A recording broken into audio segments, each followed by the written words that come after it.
तो हमने Anglo Mysore war पढ़े, एंग्लो मराठा वॉर पढ़े। तो हम ये पढ़ रहे थे कि ये हम पढ़ रहे हैं कि कैसे ब्रिटिशर्स अपने एम्पायर को कंसोलिडेट कर रहे थे। इसको बोलते हैं एक्सपेंशन ऑफ ब्रिटिश एम्पायर, ठीक है, या कंसोलिडेशन बोल लो, कि वो अपने एम्पायर को कैसे कंसोलिडेट कर रहे थे। कंसोलिडेट का मतलब होता है कि उन चीजों को इकट्ठा कर रहे थे, ठीक है। एग्जैक्ट तो ये बोला जाएगा कि ब्रिटिशर्स अपने एम्पायर को एक्सपेंड कर रहे थे। तो अभी तक ब्रिटिशर्स की एक्सपेंशन पॉलिसी चली हुई थी, और ये ब्रिटिशर्स की एक्सपेंशन पॉलिसीज चलती रहेगी करीबन 1864 के अराउंड तक। 1864 में एक पर्सन आएंगे, जॉन लॉरेंस। वो पहली बार इस एक्टिविटी को, इस इंटरवेंशन को कम करेंगे। इससे पहले जो भी ब्रिटिशर्स का गवर्नर जनरल आएगा नया, जो भी वाइसरॉय आएगा, वो हमेशा एक्सपेंशन की ही पॉलिसी रखेगा, ठीक है, कि एम्पायर को कैसे बढ़ाया जा सकता है। एक्सपेंड इसलिए कर रहे थे क्योंकि जितना ज्यादा एक्सपेंड करेंगे उतना ही उनको ये लग रहा था कि भी रिवेन्यू कलेक्शन जा रहा है। क्योंकि यहाँ पे तो अब कंपनी जो है वो एक ट्रेडिंग कंपनी ना बन के एक गवर्नमेंट बन गई थी एक तरह की, ठीक है। तो सिस्टम चेंज हो गया था पूरा का पूरा। तो एंग्लो मराठा वॉर हुए, एंग्लो मैसूर वॉर हुए, और ये सब अनइंटेंशनली हो रहा था। मतलब उनका कोई प्लान नहीं था कि हम पहले मैसूर को हराएंगे फिर मराठा को हराएंगे, लेकिन अनइंटेंशनली ये चीजें हो रही थी कॉन्टिन्यूसली में, ठीक है। तो एंग्लो मराठा वॉर एंड होंगे 1880 में। मराठा वॉर एंड होने के बाद इंडिया में ब्रिटिशर्स के पास कोई बहुत बड़ा और कोई चैलेंज नहीं था, एक्सेप्ट द सिख किंगडम। जो सिख किंगडम है उसको छोड़ के ब्रिटिशर्स के पास ऐसा कोई बड़ा एम्पायर नहीं था जिसको उनको टक्कर देनी हो, क्योंकि इनसे पहले वो सारी फॉरेन यूरोपियन पावर्स को बाहर कर चुके थे, डच को, पोर्तुगीज को, फ्रांसीसीज को, ठीक है। फ्रांसीसीज लास्ट थे जिनको कार्नाटिक वॉर में उन्होंने बाहर किया। उसके बाद फिर मैसूर का नंबर आया, 4 एंग्लो मैसूर वॉर हमने पढ़े, ठीक है। फिर 3 एंग्लो मराठा वॉर होंगे। निजाम ऑफ हैदराबाद ने क्या किया था, सब्सिडरी अलायंस को साइन कर लिया था उसने, ठीक है। तो अब उसके बाद बचेंगे सिर्फ सिख एम्पायर, ठीक है।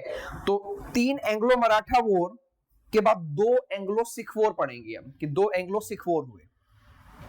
लेकिन सिख वॉर को समझने से पहले हम कुछ और चीजें समझेंगे, जैसे ये सिख एम्पायर बना कैसे था, पहले तो ये देखेंगे। जब मुगल्स रूल कर रहे थे इंडिया पे, तो मुगल से बचने के लिए बहुत सारे सिख ग्रुप बना के रहने लग गए। अपने आप को प्रोटेक्ट करने के लिए वो ग्रुप बना के रहते थे।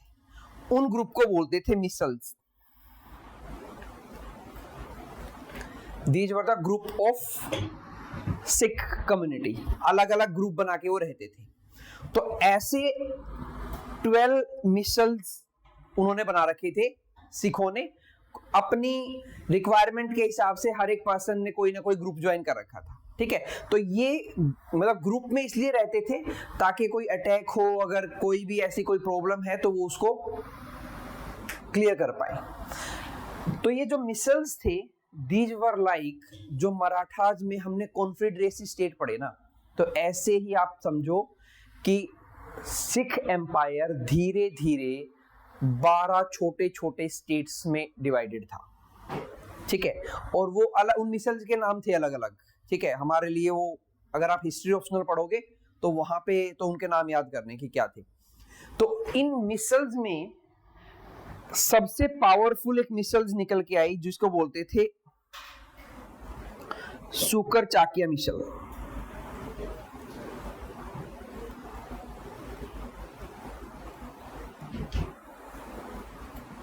और इस मिसल से बिलोंग करते थे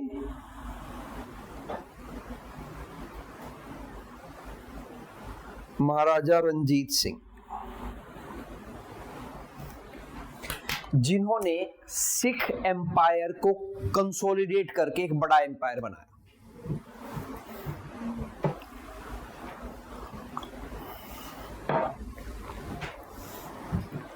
ठीक है। सो सिख अपने आप को मुगल से प्रोटेक्ट करने के लिए ग्रुपिंग बनाई उन्होंने। उन ग्रुप्स का नाम रखा मिसल, कॉमन नाम था मिसल उन ग्रुप का। उनमें से एक मिसल थी शुक्र चाकिया मिसल, जिससे बिलोंग करते थे महाराजा रंजीत सिंह। उन्होंने पहले तो इस मिसल को हेड किया और फिर धीरे धीरे बाकी सभी मिसल्स को अपने कॉन्फिडेंस में लेके एक बड़ा सिख एम्पायर बना दिया। और जो सिख एम्पायर था ये एक तरह से बफर जोन था इधर ब्रिटिश एम्पायर के बीच में और इधर अफगान एम्पायर के बीच में।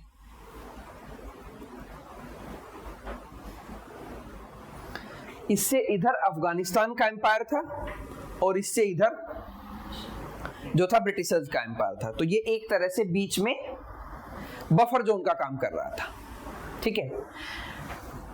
1839 में डेथ हो गई रंजीत सिंह की।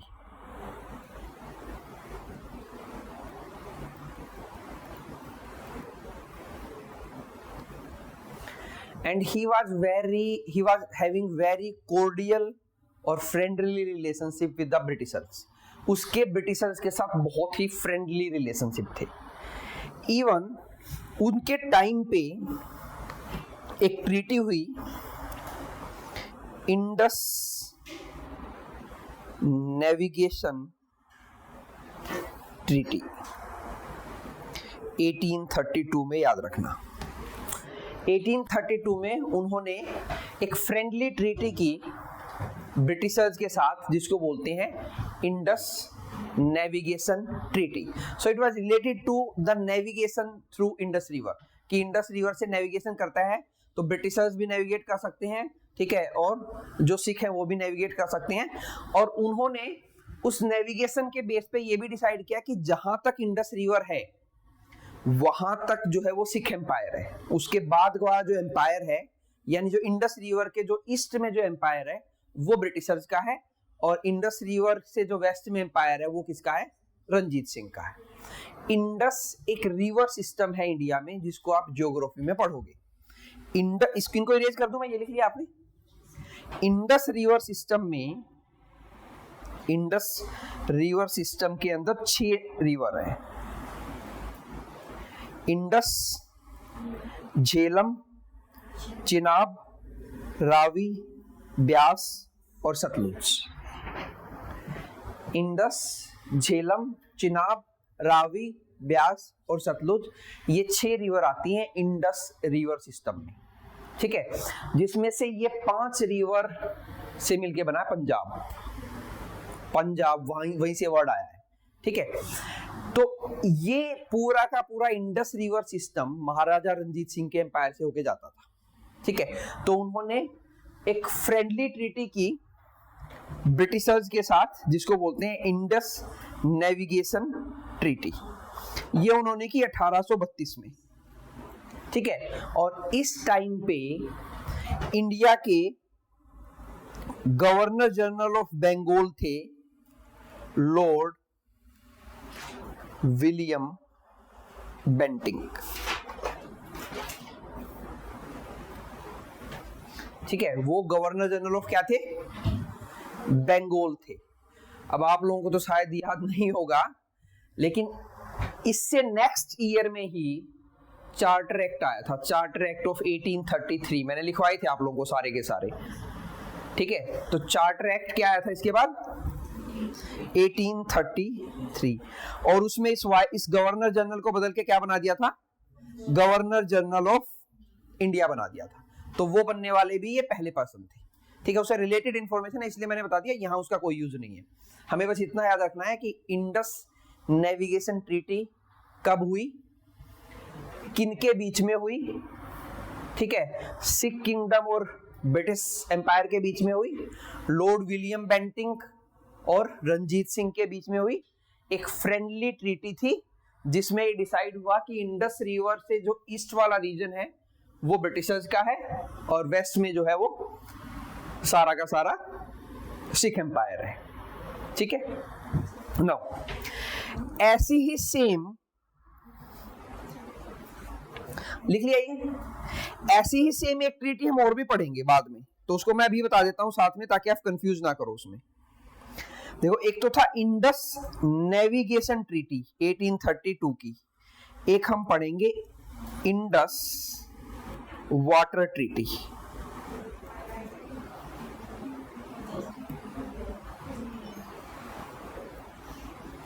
ऑफ 1960, मतलब आफ्टर इंडिपेंडेंस की। एक तो पढ़ेंगे इंडस नेविगेशन ट्रीटी 1832 की, जो थी रणजीत सिंह के और ब्रिटिशर्स के बीच में। एक हम पढ़ेंगे इंडस वाटर ट्रीटी, ये हुई है इंडिया और पाकिस्तान के बीच में।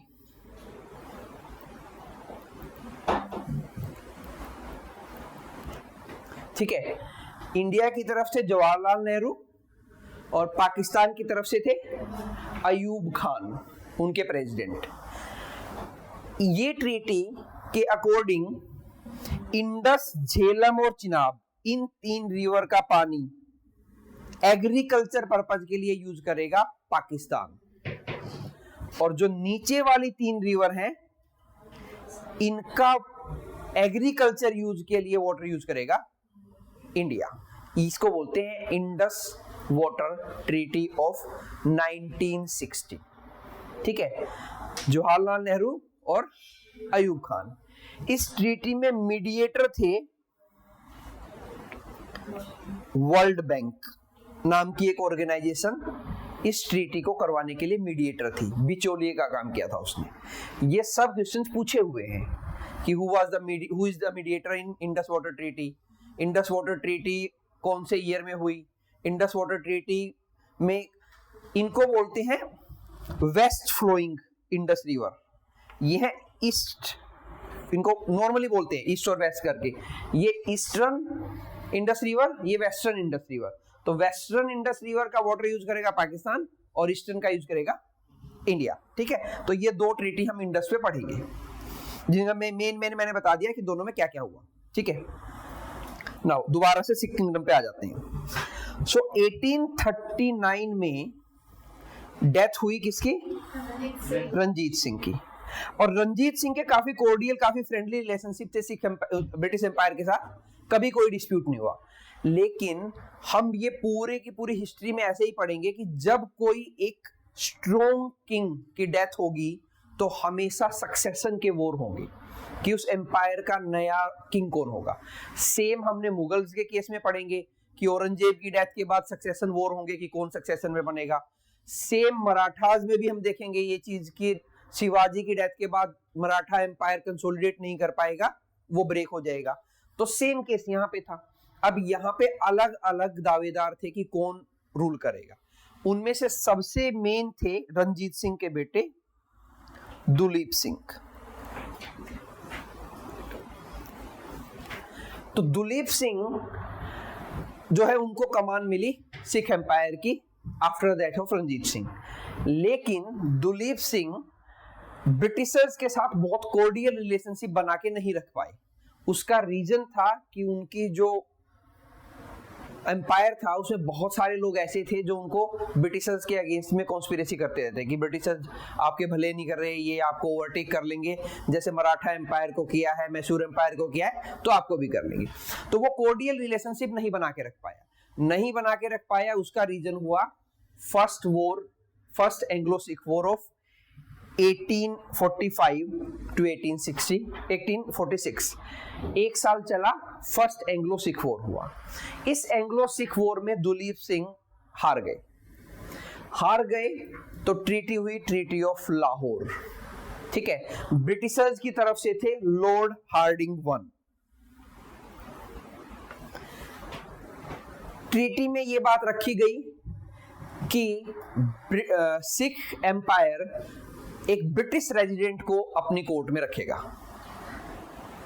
ठीक है, ये कंडीशन हमने कहीं और भी पढ़ी थी कि एक पर्सन को अपनी कोर्ट में रखेंगे। सब्सिडरी अलायंस की कंडीशन थी ये।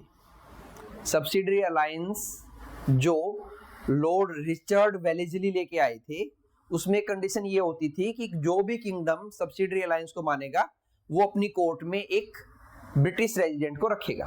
तो सेम ब्रिटिश रेजिडेंट को यहाँ पे भी रखा गया और इनके किंगडम का कुछ part British East India company ने अपने साथ मिला लिया।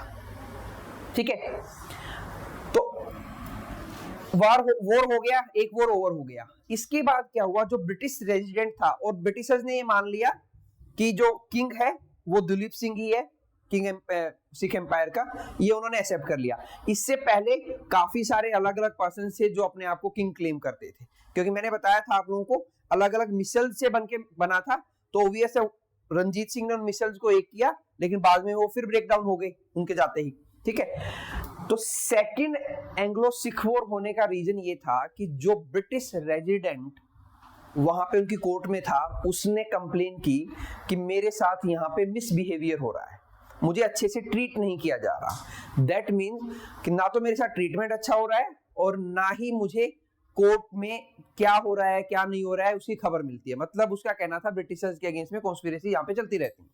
ठीक है, और ब्रिटिशर्स को फियर किस बात का था, ब्रिटिशर्स को फियर था रसिया का। अब एक हो गया रसिया कहां से आ गया एकदम से, अफगानिस्तान के बाद यहां पे ऊपर रशियन एम्पायर स्टार्ट हो जाता है। रशियन एम्पायर आज का जो सेंट्रल एशियन कंट्रीज हमने पढ़ी थी, तजाकिस्तान, कजाकिस्तान, वो सब रशियन एम्पायर का पार्ट होती थी और उनकी बॉर्डर लगती थी अफगानिस्तान से। मैंने आप लोगों को बताया भी था कि इंडिया चहाबार पोर्ट डेवलप कर रहा है ईरान से अफगानिस्तान और अफगानिस्तान से सेंट्रल एशिया में जाने के लिए, तो वो सेंट्रल एशिया रशियन एम्पायर होता था पुराने टाइम पे। तो रशियन एम्पायर अफगानिस्तान तक आया हुआ था।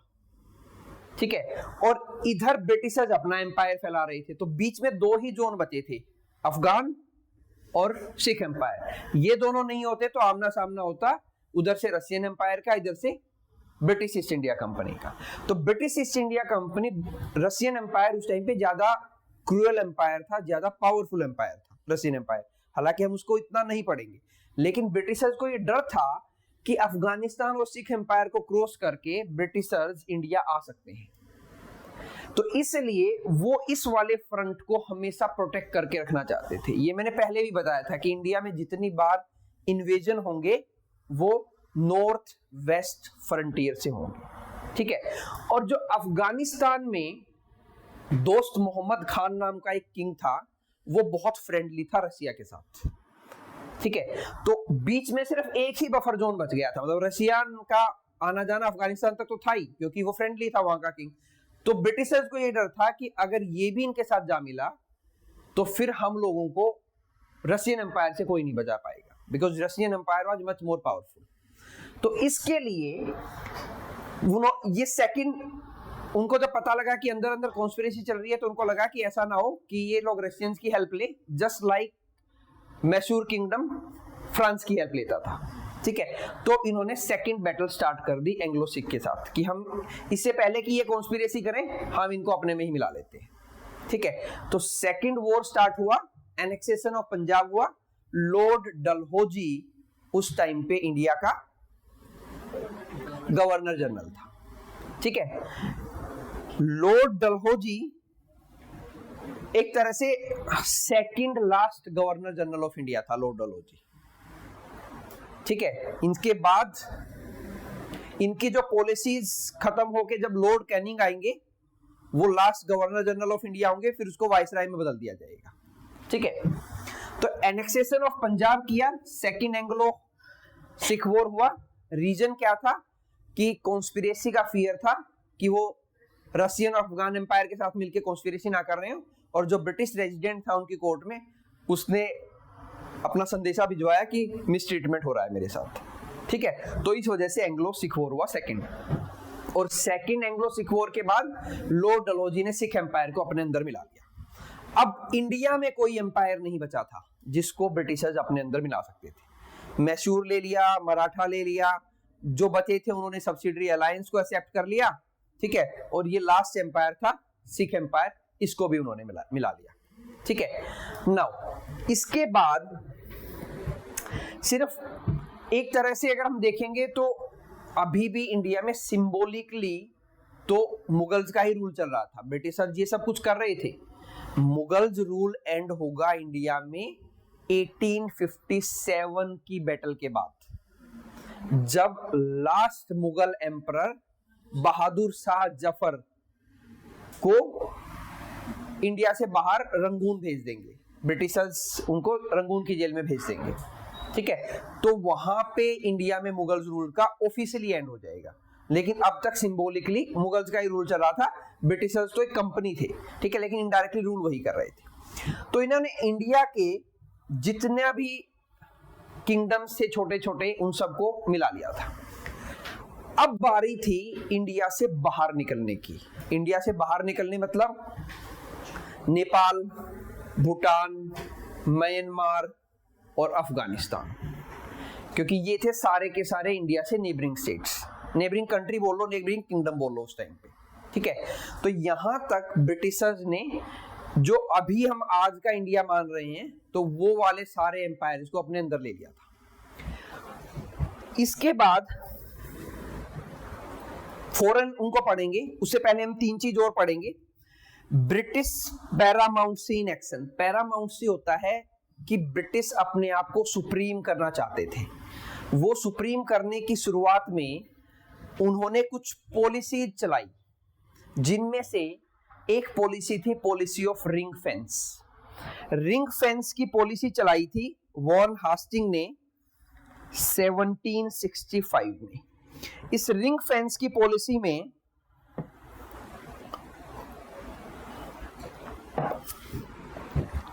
लेट्स सपोज ये ब्रिटिश एम्पायर है, तो जितने भी नेबरिंग स्टेट्स होते थे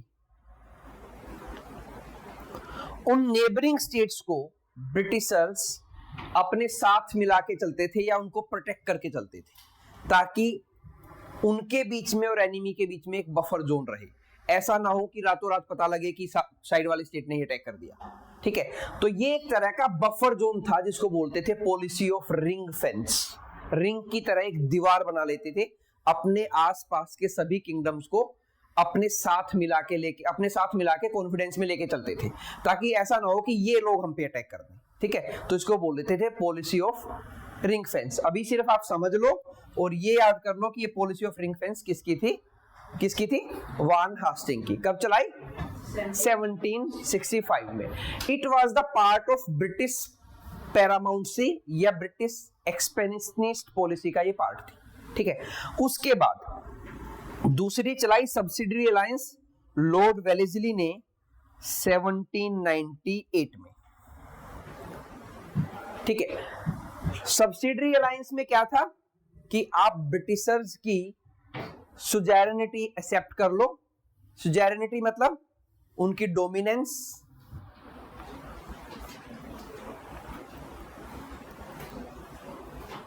you have to accept the British suzerainty. अब ब्रिटिशर्स की लॉर्डशिप, इसको लॉर्डशिप भी बोलते हैं, लॉर्डशिप एक्सेप्ट कर लो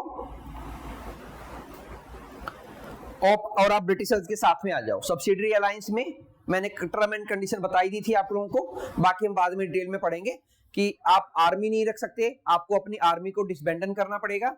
आप ब्रिटिशर्स की आर्मी को रखोगे, खर्चा आप लोग दोगे, एक ब्रिटिश रेजिडेंट को आप अपनी कोर्ट में रखोगे, ठीक है। किसी फॉरेन पावर के साथ, आप फॉरेन यूरोपियन पावर के साथ फ्रेंडली नहीं रह सकते अनटिल अनलेस हमारी परमिशन ना हो। ऐसी कुछ टर्म एंड कंडीशन थी सब्सिडरी अलायंस की।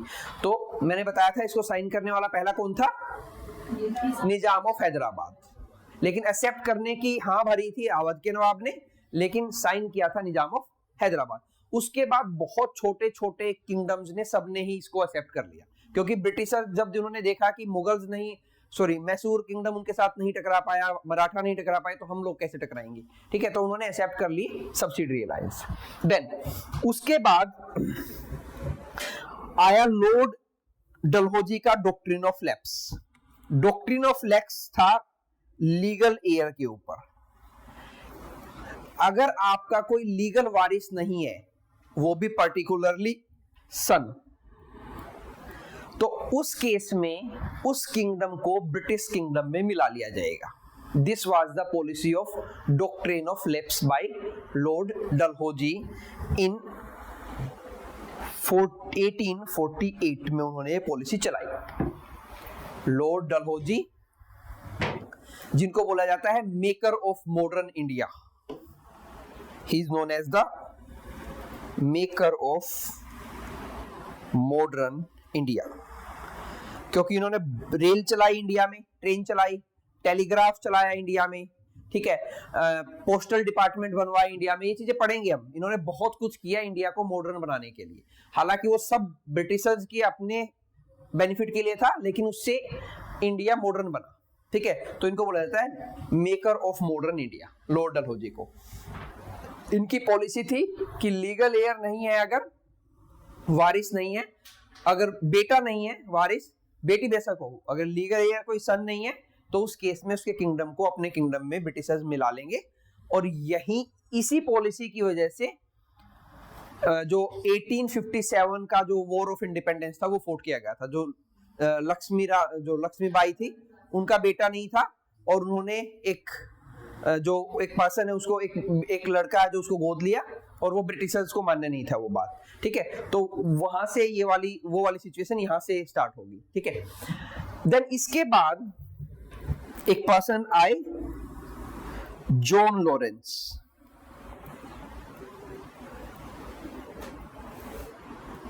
इनकी थी पॉलिसी ऑफ मास्टरली इनएक्टिविटी 1864।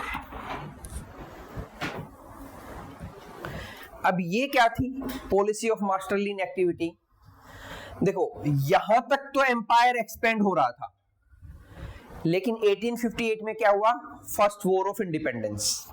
यहां पर चाहे लिख भी लो,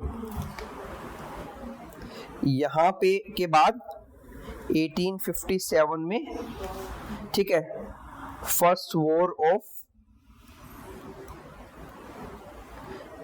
इंडिपेंडेंस जिसको बोलते हैं, वो फाइट हुआ। तो इसके बाद क्या हुआ था? फर्स्ट वॉर ऑफ इंडिपेंडेंस के बाद दो चीजें हुई थी। एक तो मुगल रूल खत्म हो गया इंडिया से, दूसरा ब्रिटिश ईस्ट इंडिया कंपनी का रूल भी खत्म हो गया था। हमने पढ़ा था 1858 से ब्रिटिश गवर्नमेंट का रूल स्टार्ट हो गया था इंडिया के अंदर, ठीक है। तो यहां से दो चीजें हुई थी, मुगल रूल का एंड हो गया और ब्रिटिश ईस्ट इंडिया कंपनी का रूल खत्म हो गया। तो ब्रिटिशर्स आए, तो फिर उसके बाद 1 नवंबर 1858 को इलाहाबाद को एक दिन के लिए इंडिया की कैपिटल बनाया गया था, और यहां पे हुआ था क्वीन डिक्लेरेशन।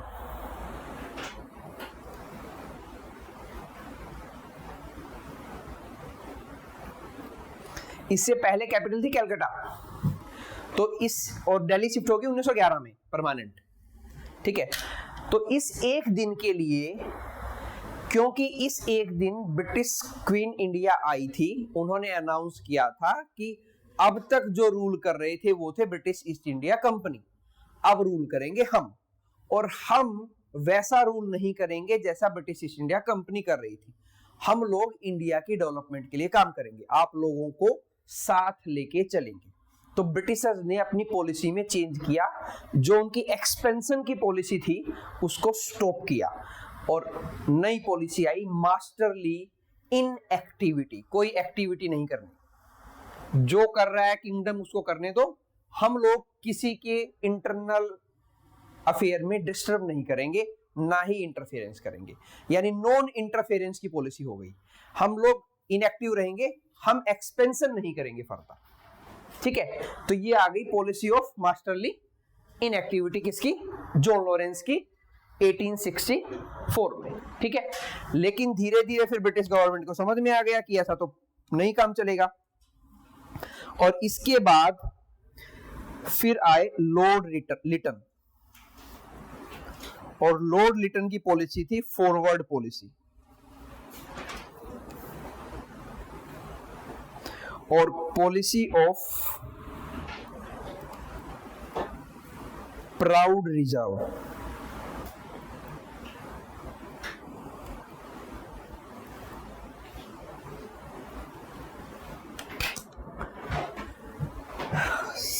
(1878)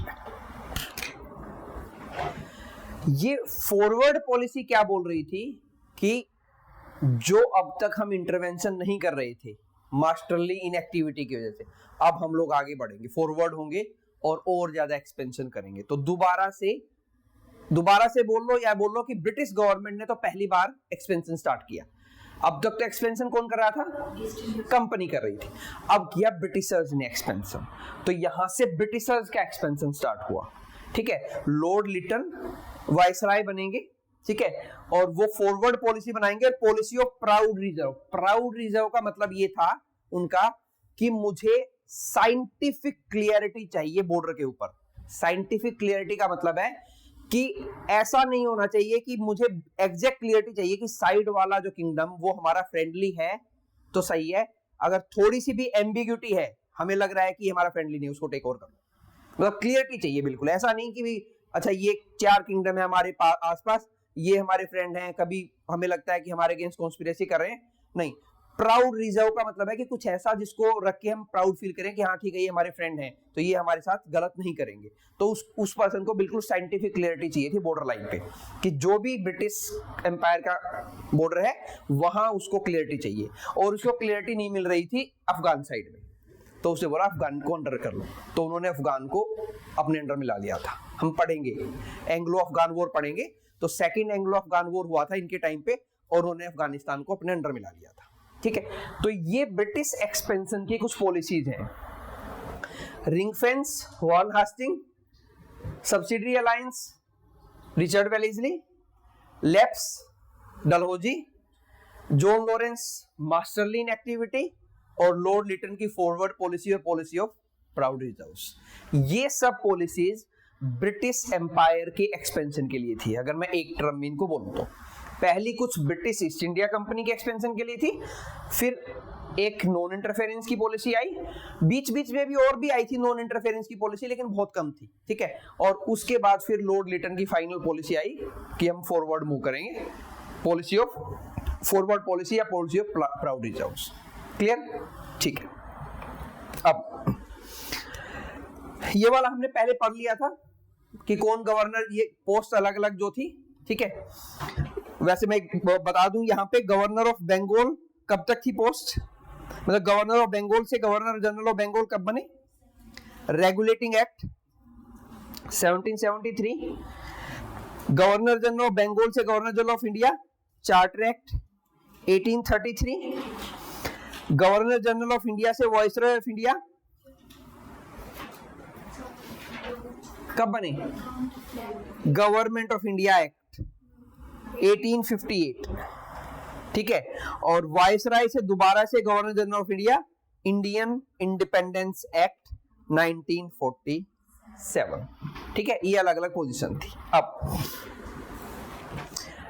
कुछ अभी तक तो हमने वो पढ़ा कि जो विद इन किंगडम जो थे उनके साथ क्या रिलेशनशिप थी ब्रिटिशर्स की। अब ये देखेंगे जो साइड वाले एरिया थे, बर्मा था, नेपाल, भूटान, ठीक है, म्यांमार, अफगानिस्तान, उनको कैसे अपने किंगडम में उन्होंने मिलाया। ठीक है, सो पहला था एंग्लो नेपाल वॉर, और ये सारे के सारे जो वॉर थे मोस्टली ये सिर्फ इसलिए होते थे क्योंकि बॉर्डर एरिया पे क्लियरिटी नहीं होती थी। कभी कोई, जैसे एंग्लो नेपाल रीजन वॉर का रीजन ये था कि नेपाल का जो किंगडम था वो ब्रिटिशर्स एम्पायर में आके प्लंडरिंग कर लेते थे कई बार वहां, क्योंकि ट्राइबल रूलर होते थे उस टाइम पे, तो प्लंडरिंग हो जाती थी, तो वो सेफ फील नहीं कर रहे थे ब्रिटिशर्स, तो उन्होंने अफगान को नेपाल के साथ वॉर किया और उनको अपने अंडर मिला लिया। तो हम पढ़ेंगे एंग्लो नेपाल वॉर 1814 से 1816, और ये एंड होगा ट्रीटी ऑफ सोगाली के साथ। तो आपको वॉर का ईयर याद रखना है और ट्रीटी याद रखनी है, और साथ में ये याद रखना है कि इस टाइम पे इंडिया के गवर्नर जनरल कौन थे, या गवर्नर जनरल ऑफ बंगाल थे इस टाइम तक, लॉर्ड हास्टिंग। ये वान हास्टिंग से अलग थे, वान हास्टिंग अलग थे, लॉर्ड हास्टिंग अलग थे। पढ़ेंगे आगे तो और क्लियरिटी हो जाएगी आप लोगों को। तो एंग्लो नेपाल वॉर में आपको 3 चीजें याद रखनी है। एंग्लो नेपाल वॉर 1814 से 1816 हुआ, ट्रीटी ऑफ सोगाली हुई, नेपाल को ब्रिटिशर्स ने अपने अंडर में मिला लिया। ठीक है, और ब्रिटिशर्स की तरफ से जो मेन पर्सन थे वो थे लॉर्ड हास्टिंग। ठीक है। देन उसके बाद हुए 3 एंग्लो बर्मीज वॉर, ठीक है, 3 एंग्लो बर्मीज वॉर हुए, जिसमें जो साइड की कंट्री है बर्मा हमारे, इन्होंने जो बर्मीज वॉर हुए वो मेनली ट्रेड रिलेशनशिप अच्छे नहीं थे ब्रिटिशर्स और बर्मा के बीच में। बर्मा मतलब आज का जो म्यांमार है वो बर्मा, ठीक है, जो अभी म्यांमार है बर्मा का नाम, ठीक है। तो क्या होता था कि जो बर्मा के ट्रेडर्स थे वो ब्रिटिश टेरिटरी के अंदर फोर्सफुली घुस जाते थे, ठीक है। तो उसको लेके जो गवर्नर थे, पहले गवर्नर ऑफ बंगाल और बाद में गवर्नर जनरल ऑफ इंडिया, वो सेफ फील नहीं कर रहे थे, ठीक है। तो इस वजह से एंग्लो बर्मीज वॉर होंगे। मतलब ये सारे के सारे वॉर सिर्फ एक ही रीजन से होंगे कि ब्रिटिशर्स अपने नेबरहुड में सेफ फील करना चाह रहे थे। उनको थोड़ा सा भी डाउट होता था तो उसी किंगडम के साथ वो लड़ाई कर लेते थे, क्योंकि अब इंडिया एम्पायर को टेक ओवर करने के बाद they were feeling very proud and they were feeling very strong कि हम किसी भी एम्पायर को अपने अंडर में ले सकते हैं, ठीक है। तो पहला होगा फर्स्ट एंग्लो बर्मीज वॉर 1824 से 1826 तक। यहां पे इंडिया के गवर्नर जनरल ऑफ बंगाल थे लॉर्ड एमहेरेस्ट, ठीक है। ये नाम याद करने पड़ेंगे आप लोगों को, फॉर्चुनेटली और अनफॉर्चुनेटली जैसा भी आप लोगों को लगे, ठीक है। लॉर्ड एमहेरेस्ट वो गवर्नर जनरल ऑफ बंगाल थे, क्योंकि गवर्नर जनरल ऑफ इंडिया तो कब बनेंगे, 1833 में बनेंगे, ठीक है। ट्रीटी ऑफ यांदाबू हुई और एक बड़ा हिस्सा बर्मा का उन्होंने ब्रिटिश एम्पायर में मिला लिया। इसके बाद सेकंड एंग्लो बर्मीज वॉर हुआ 1852 लॉर्ड डलहौजी के टाइम पे, और उन्होंने जो लोअर बर्मा था, ये वाला बर्मा, इसको अपने अंडर में मिला लिया, ठीक है। और फिर हुआ third Anglo Burmese war 1885 Lord Dufferin, और उन्होंने अपर बर्मा को अपने अंडर में मिला लिया और पूरा का पूरा बर्मा ब्रिटिशर्स के पास आ गया। तो 3 एंग्लो बर्मीज वॉर पढ़ेंगे। First Anglo Burmese war Lord Amherst 1824 से 26 ट्रीटी ऑफ यांदाबू, ठीक है, कुछ पोर्शन को बर्मा के उन्होंने अपने अंडर मिला लिया। Second Anglo Burmese war 1852 Lord Dalhousie, वही डलहौजी जिन्होंने डॉक्ट्रिन ऑफ लैप्स दिया था, और इन्होंने लोअर बर्मा को अपने अंडर मिला लिया। और थर्ड एंग्लो बर्मीज वॉर हुआ लॉर्ड डफरिन के टाइम पे, उन्होंने जो बचा हुआ पोर्शन था बर्मा का उसको अपने अंडर में मिला लिया और बर्मा पूरा का पूरा अब ब्रिटिशर्स के अंडर में था, ठीक है। लॉर्ड डफरिन और 1885 यहां पे आईएनसी बनी थी, इंडियन नेशनल कांग्रेस। 1885 में इंडियन नेशनल कांग्रेस बनेगी और उस टाइम पे वॉइसरॉय थे लॉर्ड डफरिन, ठीक है। अब Tibet war, Anglo Tibet war एक ही हुआ था 1904 में, ट्रीटी ऑफ लासा, और यहां पे वॉइसरॉय थे लॉर्ड कर्जन। वही लॉर्ड कर्जन जिन्होंने बंगाल को डिवाइड किया था। 1905 में इनके टाइम पे ही पार्टीशन ऑफ बंगाल होगा।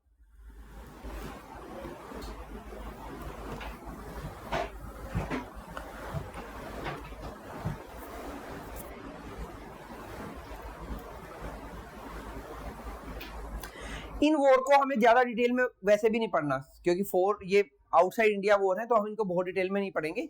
सिर्फ हमें ये याद हो, क्योंकि यूपीएससी ने ये पूछा है, वॉर उसके सामने ईयर, वॉर या ट्रीटी उसके सामने कि कौन सा वॉर के साथ कौन सी ट्रीटी के साथ एंड हुआ, ठीक है। वॉर या उसके सामने वॉइसरॉय या गवर्नर कौन था, तो वो मेन इंफॉर्मेशन मैंने बता दी। रीजन सभी वॉर्स का एक ही था, ब्रिटिशर्स की expansion policies, they were fearful of the neighbour. अगर कोई भी कॉन्स्पिरेसी उनको लगती थी वो उन पे अटैक कर देते थे, ठीक है। सारे अटैक ब्रिटिशर्स की तरफ से हुए हैं पहले, इन्होंने किसी ने अटैक नहीं किया पहले। देन एक लास्ट और बच गया एंग्लो अफगान वॉर।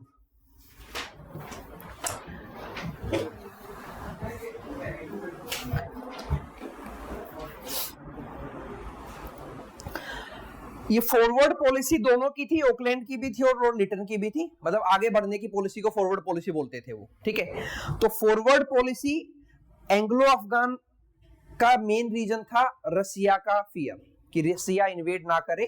तो दोस्त मोहम्मद खान नाम का एक पर्सन था, who was very friendly with the Russian empire, और एंग्लो सिख वॉर जीतने के बाद अब डायरेक्टली अफगानिस्तान के साथ ब्रिटिशर्स की बॉर्डर लगती थी, तो उनको सेफ्टी का इश्यू था, ठीक है। इसलिए फर्स्ट एंग्लो अफगान वॉर हुआ था 1838 से लेके और 1842 तक।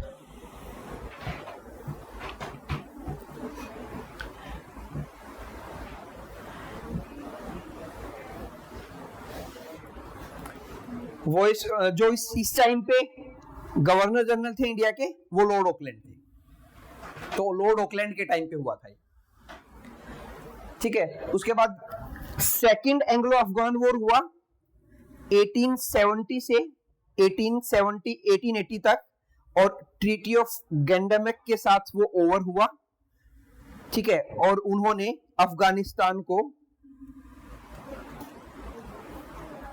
एक तरह से ब्रिटिश एम्पायर का हिस्सा बना लिया था। एग्जैक्ट नहीं बना था, लेकिन उन्होंने अपना जो एक फ्रेंडली जो उनका फ्रेंडली क्या बोले फ्रेंडली किंग था, जो अफगान में रूल कर रहा था, शाह शुजा करके, उसको वहां पे रीइंस्टेट कर दिया था कि आप हमारे बेस पे यहाँ पे बैठो, और अफगान एम्पायर हमेशा रसिया और ब्रिटिश एम्पायर के बीच में बफर रहेगा। उन्होंने उसको मिलाया नहीं, मतलब इसीलिए मैंने वो टर्म लिखवाई थी आप लोगों को कि अफगानिस्तान को बोलते हैं ग्रेवयार्ड ऑफ एम्पायर्स, क्योंकि कोई उसको कभी जीत नहीं पाया, टेरेन ऐसी थी। तो उन्होंने भी कहा कि अफगानिस्तान के लोगों को रूल करने दो, ठीक है। तो दोस्त मोहम्मद खान के अगेंस्ट में जो दूसरा पर्सन था शाह शुजा, उसको उन्होंने रीइंस्टेट कर दिया था, बाद में हम उसको पढ़ेंगे। अभी आप सिर्फ इतना समझ लो कि जो एंग्लो अफगान वॉर हुए थे, उनका मेन रीजन था रशियन इन्वेजन का फियर ऑफ रशियन इन्वेजन, कि रसिया इन्वेड ना कर दे उधर से, ठीक है। सेकंड एंग्लो अफगान वॉर हुआ, और second Anglo Afghan war Lord Lytton के टाइम पे हुआ था।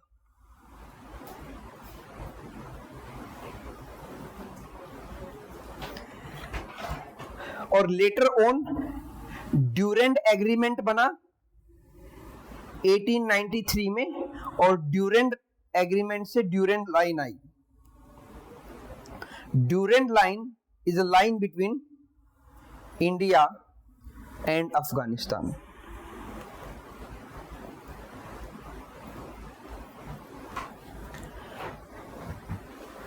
अभी ये ड्यूरेंट लाइन दो हैं, एक तो है इंडिया एंड अफगानिस्तान के बीच में, जो 76 किलोमीटर की एक लाइन है, जो पाकिस्तान ऑक्यूपाइड कश्मीर के अंदर है, और एक ड्यूरेंट लाइन है पाकिस्तान एंड अफगानिस्तान के बीच में। क्योंकि जो अफगानिस्तान है वो ऐसे ऐसे है, जैसे हमारे तो पीओके से मिलता है ऊपर, यहाँ पे अगर मैं ऐसे कुछ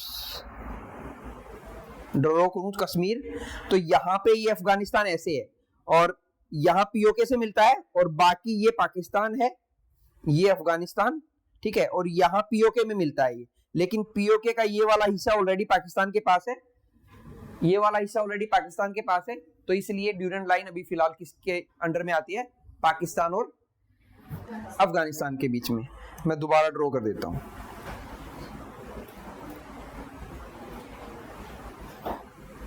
ऐसे कुछ इंडिया है और ये अफगानिस्तान है, ऐसे कुछ, ठीक है, और ये पाकिस्तान है। तो ये ड्यूरेंट लाइन है, ये ड्यूरेंट लाइन है, जिसको मैं ग्रीन कर देता हूं। ये है ड्यूरेंट लाइन।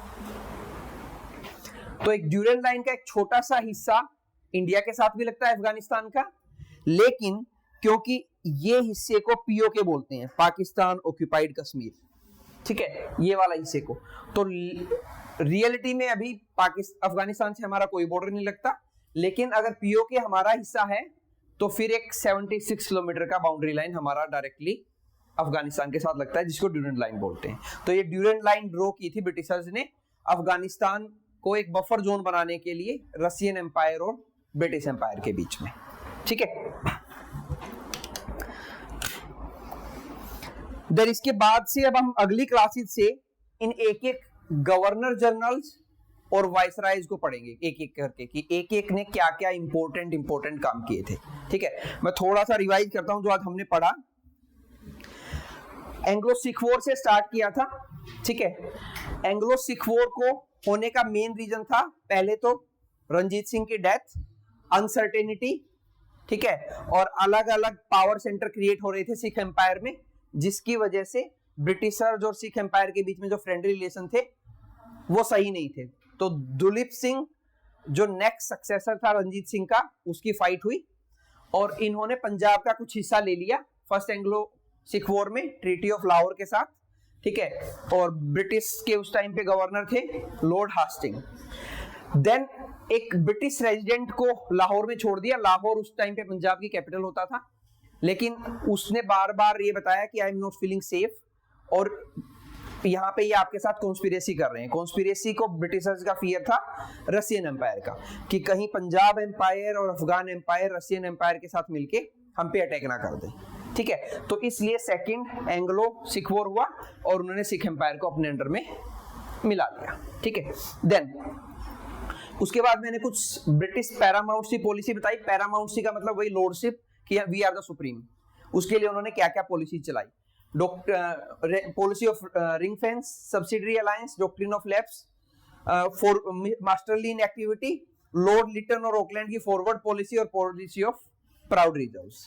ठीक है, देन उसके बाद मतलब उसके पैरेलल में ही बात तो क्या, क्योंकि इंसिडेंट्स मुझे सीक्वेंस में बताने पड़ते हैं, ये चीजें तो पैरेलल में ही हो रही थी।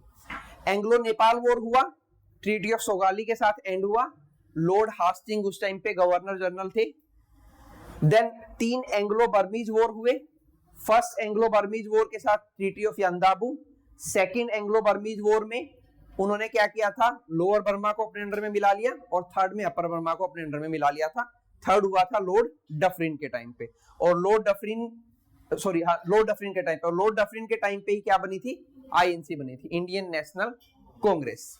ठीक है, Anglo Tibetan war Lord Curzon के टाइम पे हुआ, और ट्रीटी ऑफ लासा के साथ उन्होंने तिब्बत को अपने अंदर मिला लिया।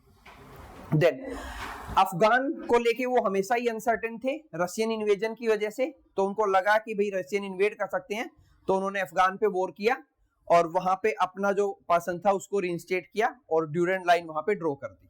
ठीक है, हालांकि बाद में रशियंस ने कोशिश की थी, उसको वर्ल्ड वॉर में हम पढ़ेंगे, वर्ल्ड हिस्ट्री में पढ़ेंगे, लेकिन रशियन एम्पायर उसको ओवरटेक नहीं कर पाए थे अफगान एम्पायर को, क्योंकि वहां पे टेरेन डिफिकल्ट है। इसलिए रशियन एम्पायर ने ट्राई की अफगानिस्तान को जीतने की, नहीं जीत पाए। ब्रिटिशर्स ने ट्राई की, वो भी नहीं जीत पाए। अमेरिका ने ट्राई की, वो भी नहीं जीत पाए।